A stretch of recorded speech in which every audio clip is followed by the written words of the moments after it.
Suho reflected on the battle, acknowledging his initial worries about facing a red-named enemy. However, the opponent had proven not to be unbeatable.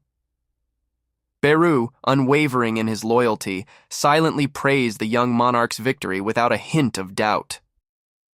Suho, sensing the insincerity, dismissed the flattery.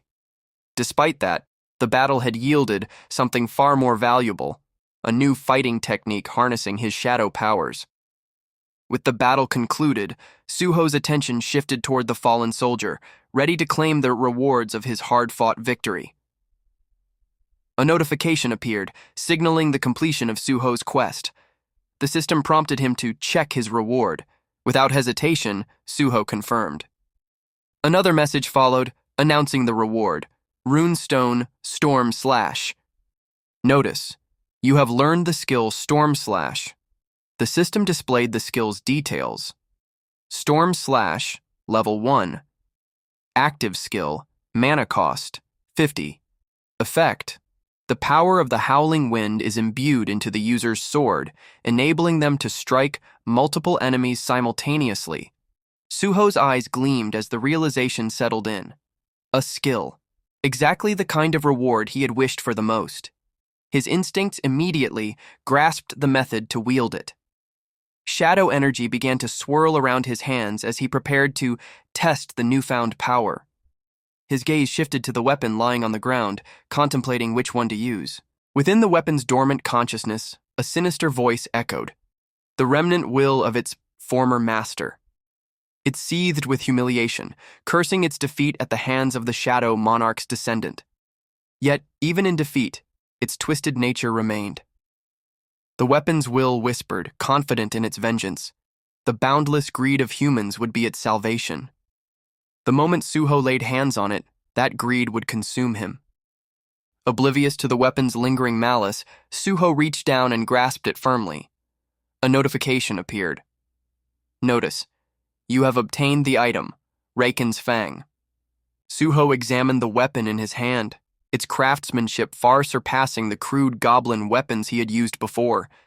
Satisfaction flickered in his eyes as he gripped it tightly, feeling its weight. Within the blade, a faint, resentful will stirred, the lingering consciousness of the weapon itself. It writhed in disbelief, unable to comprehend that a mere human bearing the power of the Shadow Monarch could resist its dominion. Without hesitation, Suho focused his mind, eager to test the weapon alongside his newly acquired skill. A notification appeared before him. Blessing. Great Spellcaster Candiaru's Blessing. The message detailed the blessing bestowed by the Great Spellcaster Candiaru, a powerful enchantment granting him a body free from disease, poison, and any negative status effects. Under its influence, even sleep would drastically enhance his regenerative abilities, allowing him to recover at an accelerated rate. Suho gripped the sword tightly, his eyes fixed forward as he charged with focused intent. A surge of mana flowed through his body, activating the Storm Slash skill. With a powerful swing, the blade cut through the air, unleashing a howling gust that smashed into the ground. The impact shattered the earth beneath his feet, leaving a deep fissure in its wake. Assessing the aftermath, Suho noted the toll the skill had taken on his mana. Though its not destructive power impressed him, the high mana consumption posed a clear limitation. Meanwhile, Beru watched from the shadows, his voice echoing with discontent.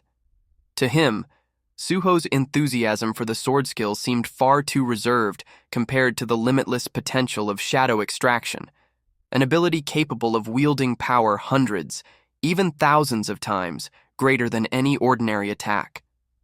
Dokyun woke up, his head still spinning. Suho stood nearby, observing him. As Dokyun's eyes adjusted, confusion filled his face. Suho motioned toward the exit.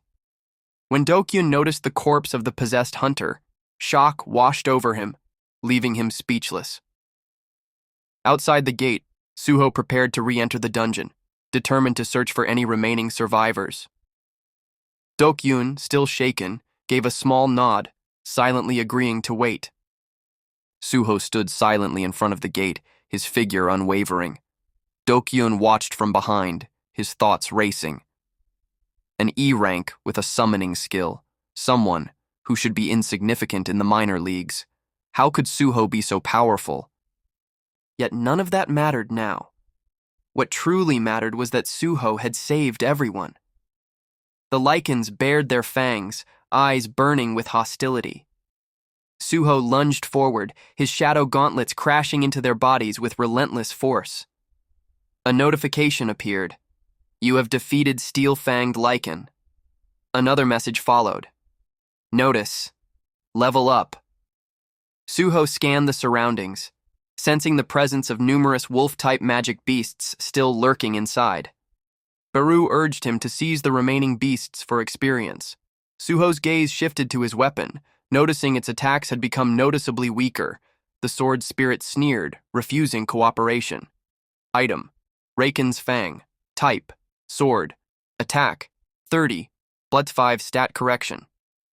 Effect: The spirit of Raken dwells within this sword, and those of low status may have their bodies taken if they wield it. Beru criticized the ability for targeting weaker opponents. The sword defended itself, arguing no hunter targets prey stronger than itself. Beru pointed out that the young monarch had defeated a much stronger opponent. Suho found the situation chaotic, witnessing both a talking insect and a talking sword. Suho approached the crystal cart, stepping into the sanctuary of the Monarch of Fangs. His gaze not fell upon the hunter's lifeless corpses, his eyes reflecting a mix of sorrow and anger. Beru acknowledged their deaths, while the sword coldly justified the massacre, claiming its duty was to eliminate all intruders who dared to trespass the sanctuary. Suho picked up the sword and pierced it into the floor, silencing it with a stern command to remain quiet for a moment. Suho observed the corpses and wondered if shadow extraction could be used on humans. Beru explained that any corpse, regardless of its kind, could be turned into a shadow soldier. Suho extended his hand toward the corpse, but withdrew it, choosing to pick up the body instead. Beru questioned why he wouldn't perform shadow extraction. Suho responded, feeling conflicted, that forcing them to fight even after death would be another form of punishment. Beru called out to him softly.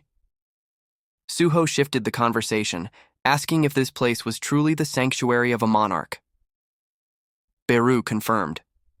Suho's gaze hardened as he questioned whether his father, also a monarch, had slain others like him, and if those monarchs were connected to Itarim as well.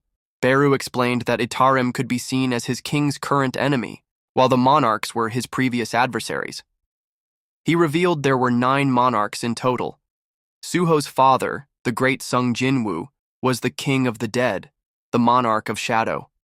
Others included the king of beasts, the monarch of fangs, the queen of insects, the monarch of plagues, the king of monstrous humanoids, the monarch of the iron body, the king of demons, the monarch of white flames, the king of giants, the monarch of the beginning, the king of snowfolk, the monarch of frost, the king of demonic specters, the monarch of transfiguration, and finally, the king of berserk dragons, the monarch of destruction. Though each monarch possessed unimaginable power, the 8 who invaded Earth had all perished at the hands of his king. Suho's eyes widened in disbelief upon hearing Beru's explanation. The sword's voice echoed in his mind, filled with hatred. The weapon confirmed that the Monarch of Shadow was the enemy who had slain its master, the Monarch of Fangs. It growled, declaring that if its strength had been untarnished, it would have ripped Suho to pieces and fed him to the wolves. Suho's expression remained calm as he responded, understanding the sword's resentment. He had reasoned that his father must have fought the other monarchs to protect the earth, just as the sword had defended the sanctuary from intruders. Both sides had acted to protect what they cherished. However, one thought troubled Suho, the sword's blind hostility toward him solely because he was the blood of the Shadow Monarch. If the weapon's mission was to protect the sanctuary, wasn't it foolish to act hostile toward the one who had defeated the Monarch of Fangs? Suho declared his desire to reunite with his parents, separated by the outer world invaders. He resolved to wield any power necessary to reach his goal. Acknowledging that the sanctuary wouldn't be spared from Itarim's invasion, he proposed an alliance. The sword's spirit wavered, conflicted by the thought of cooperating with the Shadow Monarch's descendant. Suho gripped the sword firmly, proposing a united front between Shadow and Fang. On a cloudy day in town, Dokyun sat for an interview. The interviewer asked him to share the details of the full strike squad wipeout that occurred in the D-rank dungeon the previous day. As the sole survivor of the incident, Dokyun replied with determination, ready to reveal everything. Dokyun believed that even as an E-rank, Suho's treatment would improve if he received recognition. It was his chance to repay his debt. That evening, an article surfaced on the internet detailing an incident where an E-rank hunter single-handedly rescued hunters in a dungeon. The article included interviews from witnesses who saw the heroic hunter charging at magic beasts to save lives, along with testimonies from the countless people he had saved. In the office, two men discussed recruiting porters. One suggested reinforcing the pickup team with more E-rank hunters. Lee Young-ho from the Black Tortoise Guide Management Team 2 reviewed a candidate. The report detailed an E-rank hunter who evacuated the mining team in a D-rank dungeon, fought magic beasts, and carried out wounded strike squad hunters. Surprised by the feat, Young-ho saw an opportunity. A hero rising from E-rank would make a killer headline. Without hesitation, he decided to contact the hunter immediately.